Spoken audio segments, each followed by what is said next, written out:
지난주 말씀에서 베드로가 옥에 갇힌 사건에 대해서 우리가 살펴보았습니다.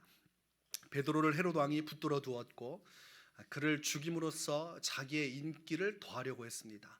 그래서 사도 야고보를 이미 죽였고 이제 베드로를 죽이기 위해서 감옥에 가두어 두었습니다. 그때에 초대교회 성도들이 집중한 것은 바로 기도하는 것이었습니다. 베드로가 옥에 갇히자마자 계속해서 기도를 했습니다. 그리고 그 기도는 베드로가 풀려날 때까지 멈추지 않았습니다. 그 기도 덕에 베드로에게 하나님은 천사를 보내어 주셨고 감옥에서 그를 해방시켜 주셨습니다. 이중 삼중으로 차고를 채우고 그를 묶어두었지만 그 수많은 사람들이 그를 지키고 있었지만 그 모든 것을 다 뚫고 천사가 길거리로 안내하는 장면을 보게 됩니다. 그리고 마침내 베드로가 자유를 얻게 되지요. 그리고 베드로는 마가의 어머니 마리아의 집으로 가게 됩니다. 그때 로데가 너무나 당황한 나머지 베드로의 음성을 듣고도 문을 열어주지 못하고 성도들은 그 이야기를 듣고 받아들이질 못합니다. 미쳤도다, 이게 첫 번째 반응이고, 두 번째는 아마도 베드로의 천사일 것이다. 그 성도들이 받아들일 수 없을 만한 일이었습니다. 베드로가 그 밤에 풀려날 것을 성도들은 예상을 못했습니다. 기도는 했지만 그 밤에 그런 방식으로 하나님이 일하실 것은 상상조차 못했던 것입니다. 그러나 하나님은 기도하니까 그 놀라운 우리의 상식과 생각을 넘어서는 방식으로 베드로를 풀어주셨습니다. 우리가 그 말씀을 통해서 우리 교회가 하나님 앞에서 기도하는 교회가 되어야 한다. 기도하면 어떤 상황 속에서도 우리의 생각을 뛰어넘는 주님의 은혜가 임한다는 말씀을 함께 나누었습니다. 오늘 말씀은 베드로를 놓치고 나서 이 헤롯 왕의 거취에 대한 기록을 하고 있습니다. 너무나 헤롯 왕이 분이 나서 화를 참지 못하고 그 헤롯 왕의 명령에 의해서 베드로를 지키던 파수꾼들을 신문하여 다 죽이라고 말한 후에 가이사랴로 이동하게 됩니다. 지방에 내려와서 있는 상황 속에서 오늘 본문은 두로와 시돈 사람들이 헤롯 왕에게 환심을 사기 위해 노력하는 것으로부터 시작이 되고 있습니다. 두로와 시돈 사람들이 헤롯 왕에게 미움을 받았다, 이렇게 기록을 하고 있습니다. 그 이유는 정확하게 알지 못하지만 두로와 시돈 사람들에 대한 헤롯 왕의 마음이 좋지 않았습니다. 그러나 두로와 시돈 사람은 그럼에도 불구하고 헤롯 왕에게 잘 보여야만 하는 이유가 있었습니다. 그들이 대부분의 모든 것, 먹고 있는 양식들이 바로 헤롯 왕으로부터 주어지는 것이기 때문입니다. 자체적으로 자신들의 양식을 꾸리는 것이 아니라 나라로부터 지원받는 양식을 통해서 두로와 시돈 사람들이 살아갔습니다. 그러니까 헤롯 왕이 그 양식들을 끊어내면 자신들은 살 길이 막막할 수밖에 없습니다.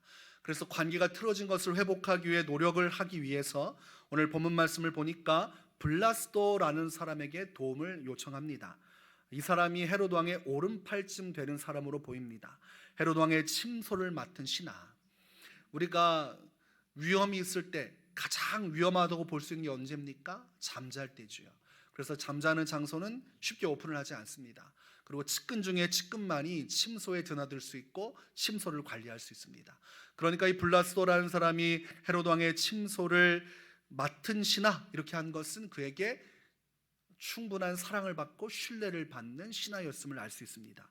그러니까 두로와 시돈 사람이 이 블라스도를 통해서 어떻게든 헤롯 왕과 연결점을 찾고 그러고 나서 그 헤롯 왕의 마음을 얻을 기회만을 노리고 있었습니다.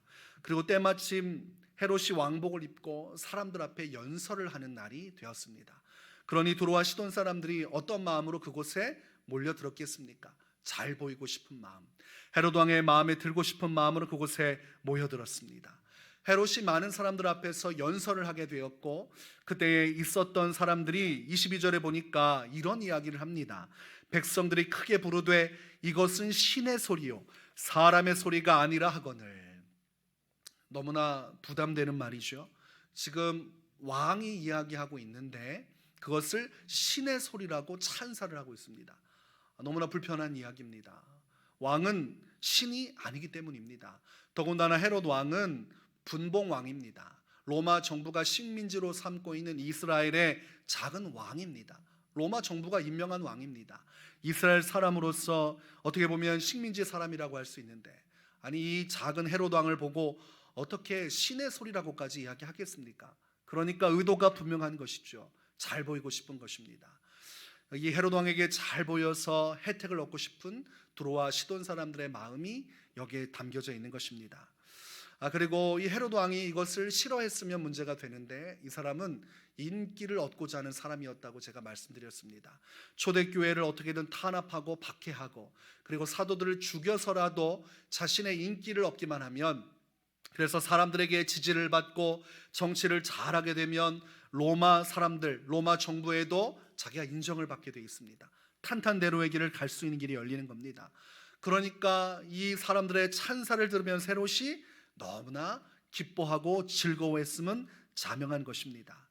정상적인 사람이면 마음속에 저 백성들이 과하구나, 이것은 옳지 않다, 부담스럽다라고 생각을 해야 되는데, 신의 영역까지 올랐다고 사람들이 찬사를 하는 것을 헤롯이 그것을 온전히 자기의 영광으로 받아들였다는 것을 성경을 통해 확인을 할 수가 있습니다. 23절에 보니까 헤롯이 영광을 하나님께로 돌리지 아니하므로, 무슨 말이냐면 신은 오직 하나님 한 분밖에 없는데 이 헤롯이 자신이 하나님인 것 마냥 이 모든 영광을 스스로 취했다는 것입니다. 그렇다, 나는 신과 같은 존재다, 나는 그만큼 위대한 사람이라고 이 사람들의 이야기를 그대로 받아들였다는 것을 의미합니다. 그러니까 그게 하나님께로 영광이 올라가지 않고 그 모든 영광을 중간에서 헤롯이 독차지하려고 했다는 그 마음을 우리가 확인할 수가 있는 것입니다. 그리고 그것이 결국은 헤롯 왕에게 있어서 가장 큰 걸림돌이 되고 죄가 되어 그가 심판의 길로 나가는 이 방아쇠가 되었습니다. 다니엘 4장을 보면 느부갓네살 왕이 자신의 바벨론 왕궁 지붕을 거닐면서 스스로 이런 이야기를 합니다. 이 큰 바벨론은 내가 능력과 권세로 건설하여 나의 도성으로 삼고 이것으로 내 위엄의 영광을 나타낸 것이 아니냐. 지금 이 바벨론 도성, 그 찬란한 영광의 성읍을 보면서 이것을 다 쥐락펴락하고 있는 느부갓네살 왕이 스스로 만족을 한 것입니다. 이것은 내가 지은 성이다, 이것은 내 수고와 내 노력으로 이루어낸 내 위엄의 영광이 담겨져 있는 성읍이다, 이렇게 선포를 한 것입니다. 자기가 지금 누리고 있는 왕권, 그리고 세계를 제패하고 권세를 가지고 있는 이 모든 것은 바로 내가 얻어낸 나의 영광이라고 이야기를 하고 있습니다. 그때에 하늘에서 하나님의 음성이 들려옵니다. 그 음성을 이렇게 기록합니다. 느부갓네살 왕아, 내게 말하노니 나라의 왕위가 내게서 떠났느니라. 여러분, 이 말은 우리가 생각할 때에 그렇게 생각할 수 있지 않겠는가 라고 치부할 수 있습니다. 아니, 그 정도 문나라들을 부숴내고 그 정도 왕권을 곤고하게 했으면 이것은 패자로서 스스로 만족할 수 있지 않겠는가, 우리는 생각할 수 있지만 하나님은 용납을 못한다는 것을 알 수가 있습니다. 그 왕위를 빼앗아 가겠다, 즉 주님은 주님이 받아야 할 영광, 이 세상 만사를 주님이 주관하시고 모든 승리와 모든 영광은 하나님의 것이라는 하나님의 온전한 메시지를 우리에게 전해주는 것입니다. 우리의 인생은 오직 하나님의 영광을 드높이기 위해 존재하는 것임을 우리가 이 말씀을 통해서 깨달아야 하는 것입니다. 하나님이 받아야 할 영광, 하나님이 마땅히 누려야 할 그 영광의 자리를 탐하는 자들은 모두 하나님 앞에서 심판의 대상이 되고 있음을 우리가 볼 수가 있는 것입니다. 이것이 하나님의 성품입니다. 나 외에 다른 신을 두지 말아라. 하나님의 어떠한 신도 용납하지 않는 분, 하나님보다 다른 것을 더 사랑하고 의지하는 것을 용납하지 않는 분, 마땅히 하나님이 누려야 할 찬송을 다른 우상에게 주기를 원치 않는 분이 하나님이십니다. 이 하나님의 생각, 하나님의 마음을 잘 읽어야 하나님의 심판을 피하고 하나님의 복을 받는 자리로 가게 되는 것입니다. 이 바벨론의 느부갓네살 왕이 하나님을 무시하고 자기가 마치 하나님인 것처럼 모든 권세를 취하려다가 그 즉시 하나님의 사형 선고와 같은 왕권이 떠나갔음을 듣고, 그리고 그 이후에 그는 도망자 신세가 되고 맙니다. 다니엘서에 보면 그는 제정신이 아닌 사람처럼 수없는 밤낮을 헤매면서 정상적이지 못한 도망자 신세로 삽니다. 그 기간이 무려 7년간입니다. 7년 동안 머리도 산발한 채, 옷은 다 뒤엉켜졌고 손발톱이 다 자라나서 흙으로 뒤덮어진 엉망진창이 된 신세, 그 신세까지 가게 됩니다. 그리고 나서 때가 되어 그가 온전히 자신의 권세를 찾아 헤매고 그것을 얻게 되었을 때 다니엘서 4장 34절은 이렇게 기록을 합니다. 그 기한이 참에 나 느부갓네살이 하늘을 우러러 보았더니 내 총명이 다시 내게로 돌아온지라.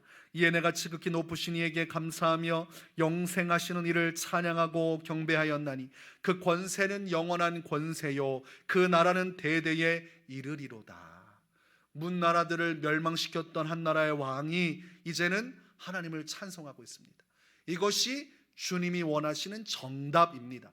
전에는 내 위엄의 영광으로 내가 이 도성을 지었다고 말했던 자가 이제는 뭐라 말합니까? 지극히 높으신 이에게 감사하며 영생하신 이를 찬양하고 경배하리니 그 권세는 영원하고 그의 나라는 영원히 대대토록 있을 것이다. 그러니까 자기의 나라는 헛것이고 자기의 나라는 아무것도 아니요 오직 살아계신 하나님의 나라만이 영원하며 내 권세는 아무것도 아니요 하나님의 권세만이 영원하다고 고백을 하고 있습니다. 그러니 마땅히 주께 돌려야 할 영광을 자신이 취하지 않고 오직 전적으로 하나님께만 올려드리는 온전한 바른 신앙의 길로 돌아선 모습을 보게 됩니다. 이것이 하나님이 원하는 신앙입니다. 내가 영광을 취하는 신앙이 아니라 하나님께 영광을 돌리는 신앙.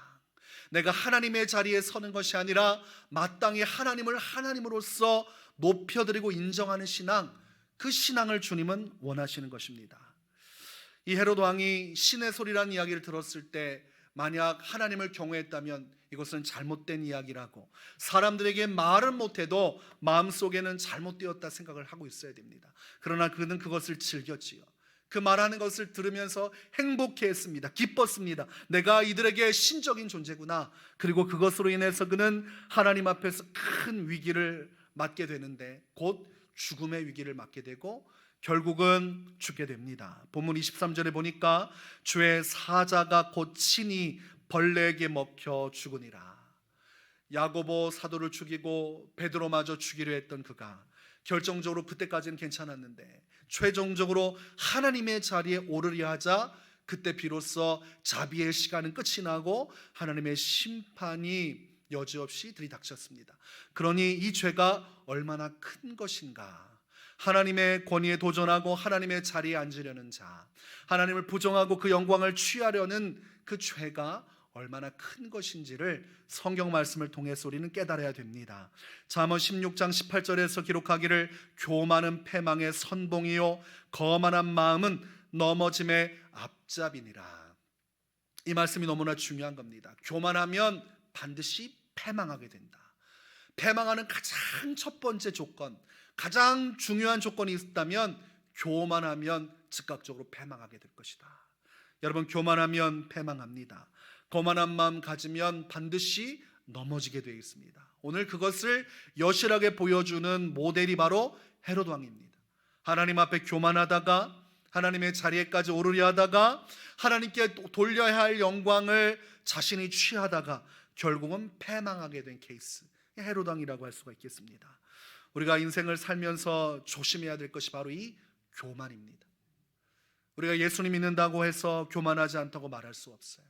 항상 주의하지 않으면 언젠가 내게도 이런 교만의 때가 오게 될 것이, 그 덫에 걸리면 그 결과는 오늘 헤롯 왕과 같이 처참한 결과로 돌아올 수 있게 된다는 것을 알아야 됩니다.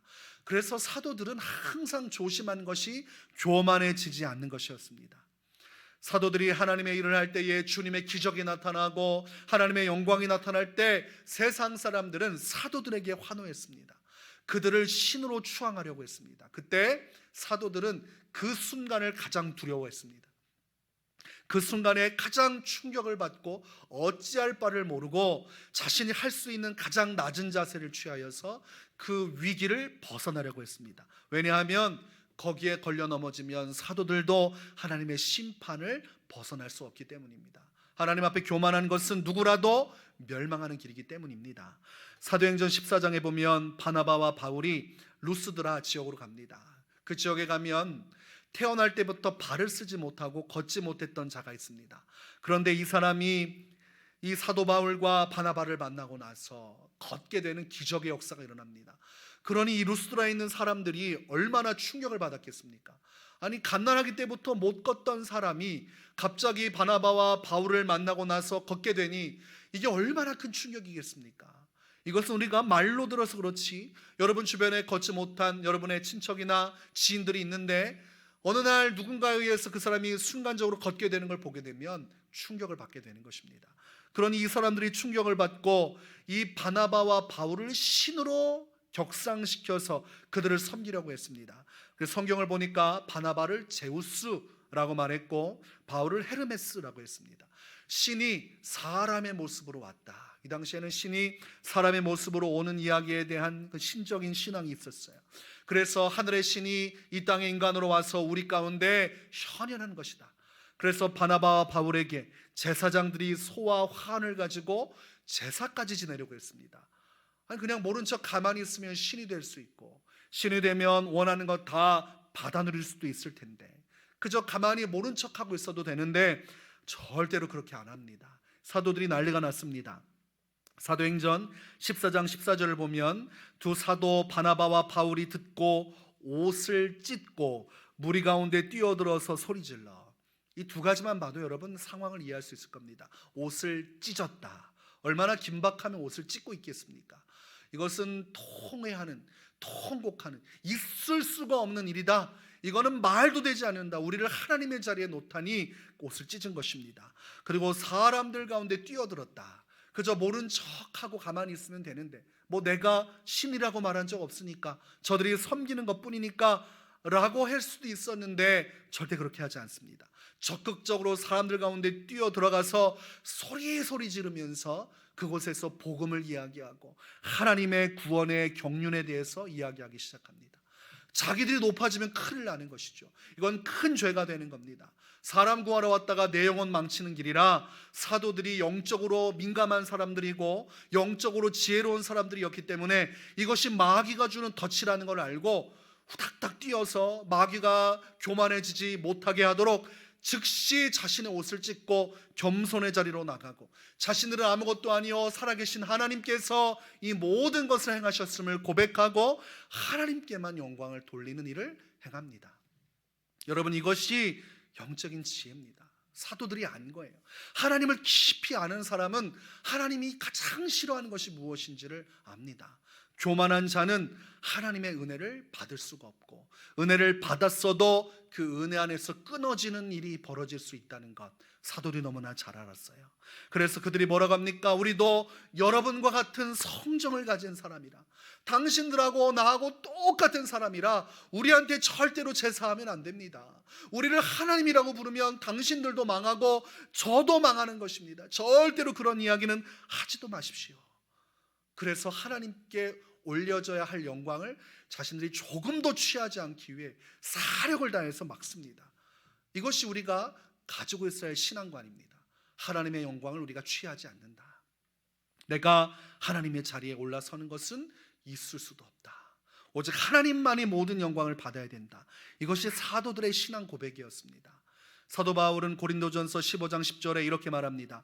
그러나 내가 나 된 것은 하나님의 은혜로 된 것이니 내게 주신 그의 은혜가 헛되지 아니하여 내가 모든 사도보다 더 많이 수고하였으나 내가 한 것이 아니요 오직 나와 함께 하신 하나님의 은혜로라. 지나온 모든 길에 수많은 고난과 고통의 길이 있었지만 사도 바울은 그 모든 걸 다 감내했습니다. 그리고 자신의 몸을 피 흘리며 고통받으면서도 복음을 위해 노력했고 교회를 세우기에 헌신한 사람입니다. 누가 봐도 사도 바울은 칭찬받을 만한 사람이고 마땅히 그의 수고에 대한 영광을 받아야 하지만 지금 사도 바울은 뭐라고 말합니까? 그가 고백하는 것 한 가지는 다 하나님의 은혜다. 내가 수고한 것도 맞고 내가 열심히 일한 것도 맞지만 궁극적으로 내가 한 것이 아니다. 오직 하나님의 은혜다. 여러분, 결론이 중요합니다. 결론이 아주 중요해요. 내가 수고한 것, 힘든 것 사람들하고 나눌 수 있어요. 그러나 결론적으로 내가 잘했다로 끝나면 안 되는 것입니다. 하나님의 은혜였다. 하나님께서 하신 것이다. 하나님의 은혜가 아니었으면 불가능한 일이었다. 이 마무리가 되지 않으면 그것이 결국 우리의 영혼을 망치는 지름길이 되는 것입니다. 신앙의 고백이라고 하면서 나를 높이면 그것은 곧 죄가 될 수도 있는 것입니다. 이사야 43장 7절에 내 이름으로 불려지는 모든 자 곧 내가 내 영광을 위하여 창조한 자를 오게 하라. 하나님께 부름받은 모든 자는 아주 중요한 것을 위해 창조받았는데 하나님의 영광을 위하여 창조되었다. 그러니까 우리가 살아가는 이유는 하나님께 영광을 돌리기 위함이다. 우리가 복음을 전하고 사람들을 교회로 데리고 오고 우리가 세상의 빛과 소금으로 살아가고 우리가 십자가 지며 이 땅을 살아가는 유일한 이유는 한 가지인데 모든 영광을 하나님께 올려드리기 위해서라는 겁니다. 예수님께서 십자가 지시고 죽으시고 부활하신 것, 그 모든 것이 바로 아버지 하나님의 영광을 위한 것. 그 영광 속에서 우리를 사랑하셨고 우리를 품으사 주님께 큰 영광을 돌리신 것이 바로 십자가의 죽음과 부활의 일이라는 것을 알 때에 우리의 인생이 어디에 초점을 맞춰야 되는가? 하나님께 영광을 돌리는 것, 절대로 그 영광을 우리가 빼앗거나 취해서는 안 된다는 것, 절대로 교만의 길로 가서는 안 된다는 것을 명심해야 하는 것입니다. 민수기 20장 말씀을 보면 이스라엘 백성 가운데 큰 불만이 터져 나옵니다. 광야길을 가고 있는데 너무나 목이 마른데 물을 주지 않는 겁니다. 그러니까 이들의 입이 이만큼 나왔습니다. 아니 우리가 이렇게 고생하고 있는데 물을 왜 주지 않느냐. 그리고 모세와 아론에게 원망을 쏟아내기 시작합니다. 그리고 그것들이 성경 말씀은 모세와 다투었다 이렇게 되어 있습니다. 회중이 모세와 다투었다고 할 정도면 그들의 관계가 이 문제로 인해서 얼마나 심각해졌는가. 모세도 불편했다는 것을 표현하는 것이죠. 민수기 20장 3절과 4절에 이렇게 기록하고 있습니다. 우리 형제들이 여호와 앞에서 죽을 때에 우리도 죽었더라면 좋을 뻔하였도다. 너희가 어찌하여 여호와의 회중을 이 광야로 인도하여 우리와 우리 짐승이 다 여기서 죽게 하느냐. 이 원망을 지금 다 모세하고 아론에게 쏟아내고 있는 거예요. 너희가 우리 죽이려고 이 땅에 데려왔지. 우리가 차라리 홍해에서 파묻혀 죽는 게 낫지. 이렇게 질질 끌면서 우리를 고통스럽게 목말라 죽게 하려고 여기까지 데려온 것이냐? 그렇게 공격적인 언어를 사용하기 시작했어요. 그런데 모세가 이걸 참았어야 되는데 모세도 여러분 얼마나 스트레스를 많이 받았겠습니까? 하나님의 부름을 받아서 다 내려놓고 하나님의 사명을 위해 자신을 희생하면서 60만 명 이상이 되는 사람들을 다 끌고 출애굽의 여정을 가는 그 사람이 얼마나 큰 부담을 가지고 있고 얼마나 괴로웠겠습니까? 아니 수고했다고 칭찬해도 어려운데 사사건건 원망을 하고 원망 전도가 아니라 저주 섞인 말을 하고 그리고 인격을 침해하고 모독하고 이 모세의 진정 어린 이 마음, 하나님에 대한 사랑, 민족에 대한 사랑을 오도하는 말을 하니 가짜뉴스 아닙니까? 없는 말을 지어내서 모세와 아론을 공격하는 것입니다. 그러니 해명도 되지도 않고 납득도 되지 않고 물은 없으니 상황은 극심해지고 그러니 얼마나 이 모세가 힘들었겠어요. 근데 모세가 이걸 잘 참았어야 되는데 못 참아냅니다. 하나님께서 반석을 쳐서 물이 나오게 하라고 하셨는데 모세가 이 부온을 이기지 못하고 화를 내면서 이 반석을 2번 두드리게 됩니다. 그리고 그때 한 말이 큰 죄가 되는 것이죠. 민수기 20장 10절과 11절에 이런 말씀이 기록되어 있습니다. 모세와 아론이 회중을 그 반석 앞에 모으고 모세가 그들에게 이르되 반역한 너희여 들으라. 우리가 너희를 위하여 이 반석에서 물을 내랴 하고 모세가 그의 손을 들어 그의 지팡이로 반석을 2번 치니 물이 많이 솟아나므로 회중과 그들의 짐승이 마시니라. 여러분 결과적으로는 물이 나왔기 때문에 갈등은 해소됐습니다. 지금 모세와 백성 간의 갈등은 해소가 됐는데 이게 문제가 거기서 끝나는 게 아니라 여기에 하나님과의 관계가 문제가 되기 시작했어요. 그 문제가 된 발언이 어디에 있습니까? 모세가 뭐라고 합니까? 우리가 너희를 위해서 이 반석에서 물을 내랴. 지금 이 반석에서 물을 내는 분은 누구십니까? 하나님이 물을 내는 거잖아요. 자기는 지팡이로 반석을 두드렸을 뿐이고 거기서 물을 솟아나게 한 건 하나님이십니다. 그러면 하나님의 영광을 받아야 되는데 모세가 화가 나고 분풀이를 하고 싶으니까 마치 내가 너에게 선심 쓰듯 이렇게 물을 내주는 것처럼 행동하는 거예요. 즉 이 자리, 이 사건 속에, 이 기적 속에 하나님의 영광은 상실되었습니다. 백성들은 마시지만 모세에게 주눅 들어서 모세 눈치를 보게 되는 거예요. 아, 모세가 저렇게 물도 낼 수 있구나. 결국 모세만 높아졌지 하나님은 높아지지 못했습니다. 하나님의 이름을 도용해서 모세가 하나님 자리에 앉아버린 사건이 바로 이 사건이라고 할 수 있습니다. 그러니 이것이 그냥 끝나지 않고 문제가 된 겁니다. 모세는 지금까지 억울했던 것으로 보여요. 내가 지금까지 너희를 위해서 얼마나 수고하고 얼마나 고생하고 너에게 전심을 다해 섬겼는데 어떻게 나한테 이렇게 할 수 있느냐.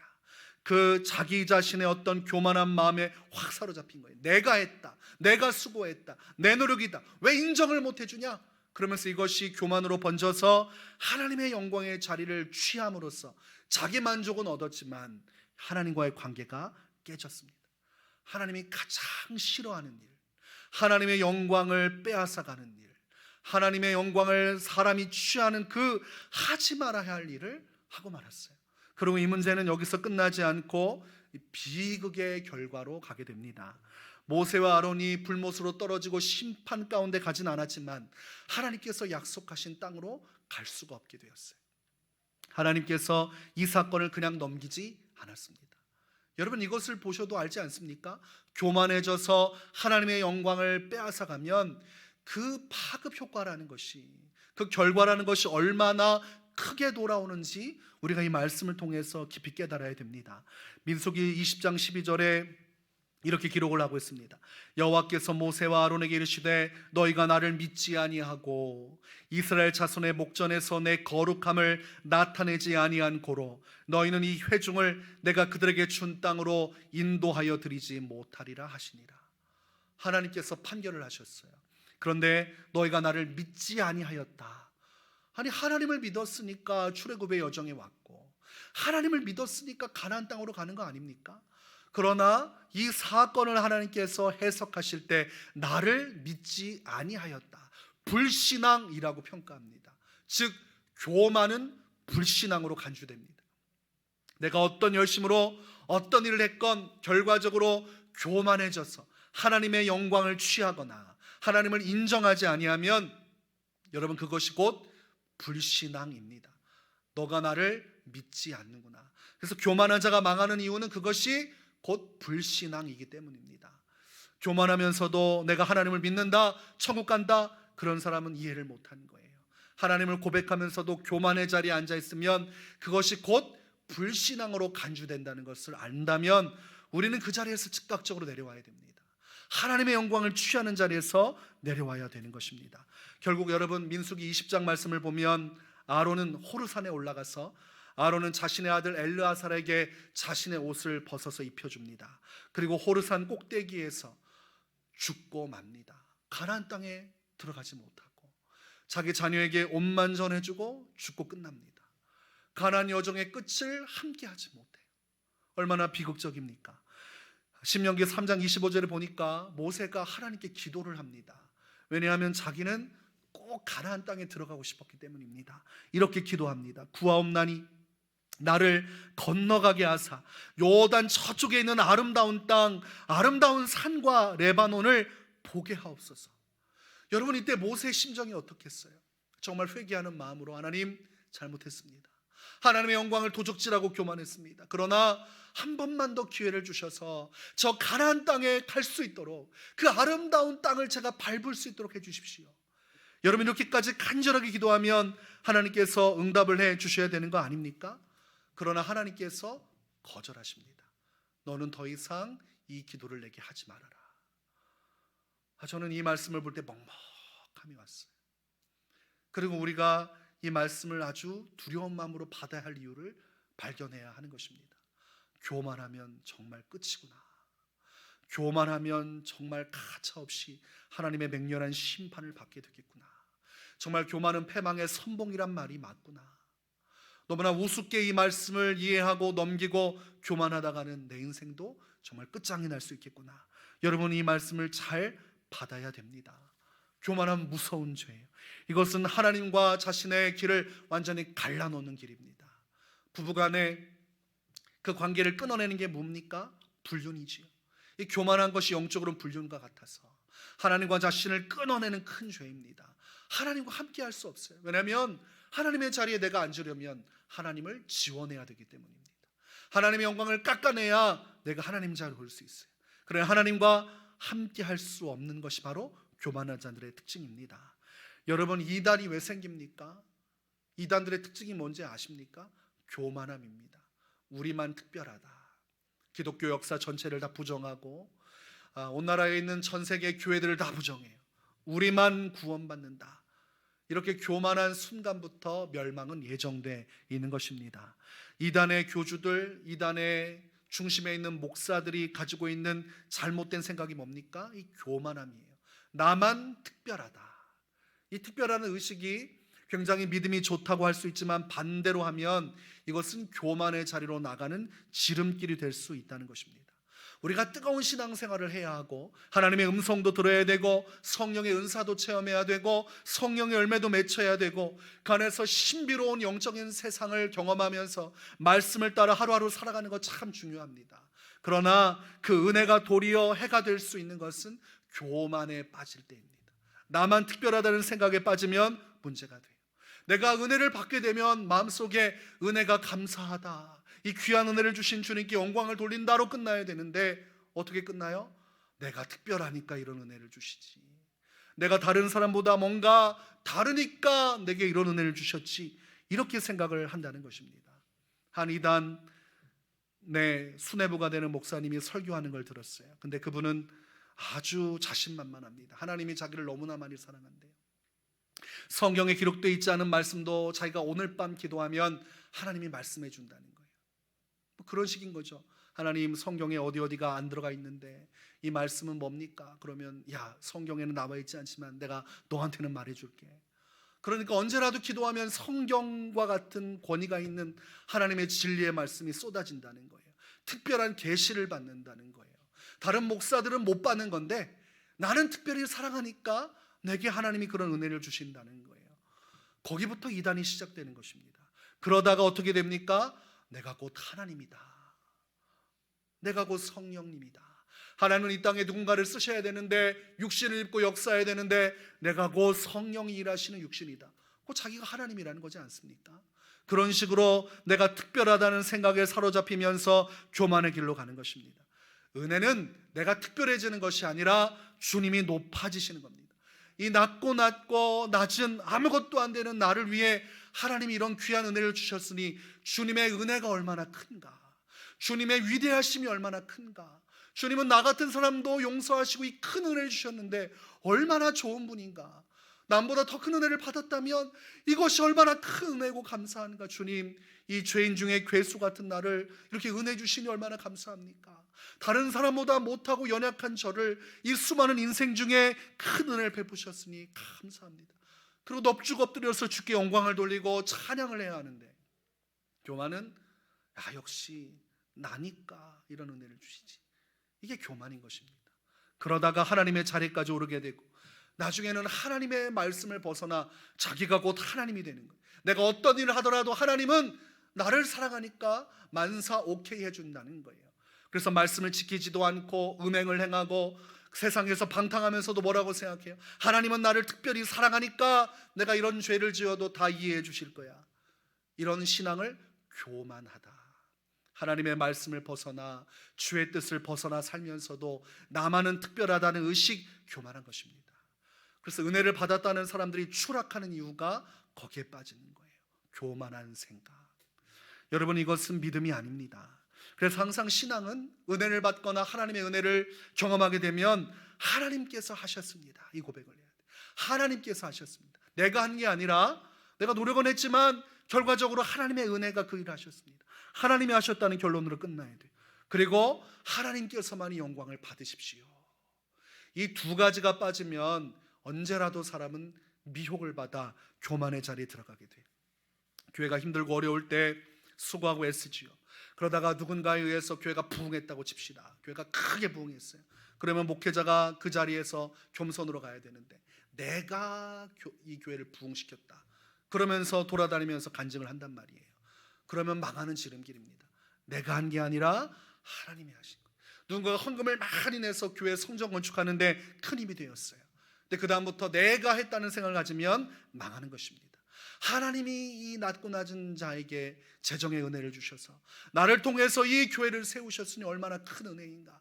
넙죽 엎드려서 주님을 찬송하면 내 영혼이 살고 하나님께서 영광을 받으시는 존귀롭고 아름다운 영광의 순간이지만, 내가 노력해서 수고한 거 가지고 내가 큰 일을 행했다, 내가 얼마나 자랑스러운 일을 행했는가로 끝나는 순간 목에 힘이 들어가기 시작하면서 나는 또 특별한 사람의 자리에 앉으려고 하게 됩니다. 그래서 여러분, 은혜 받는 삶 이 하나 속에서 어떤 자세를 취하는가에 따라 교만한 자로 인하여 멸망으로 가기도 하지만 더 큰 은혜의 주인공이 되기도 하는 것입니다. 그래서 여러분, 고백할 때 항상 하나님께서 하셨습니다. 하나님께서 하셨습니다. 과거 지난 간증하다 보면 자꾸 이런 유혹에 빠져요. 내가 했다, 내가 그때 참 열심히 기도했더니, 내가 무언가 특별하게 하나님 앞에 했더니 주님이 나한테 이런 은혜 주시더라. 이렇게 가면 또 위험한 것입니다. 하나님이 하셨습니다. 그 어려운 과정 속에 주님이 내게 은혜를 주셔서 그런 일을 하게 하셨습니다. 그래서 저는 너무나 기쁘고 하나님을 찬양하고 싶습니다. 이 두 가지 결론이 반드시 있어야 됩니다. 한번 따라서 해보실까요? 하나님께서 하셨습니다. 한 번 더 하겠습니다. 하나님께서 하셨습니다. 하나님께만이 영광이 돌려지기를 바랍니다. 그래서 여러분들 이 신앙을 바로 가지시길 바랍니다. 오늘 헤로드 왕은 교만하여서 하나님이 치시고 죽었지만 우리 하나님의 교회는 더욱더 부흥하는 역사가 일어났어요.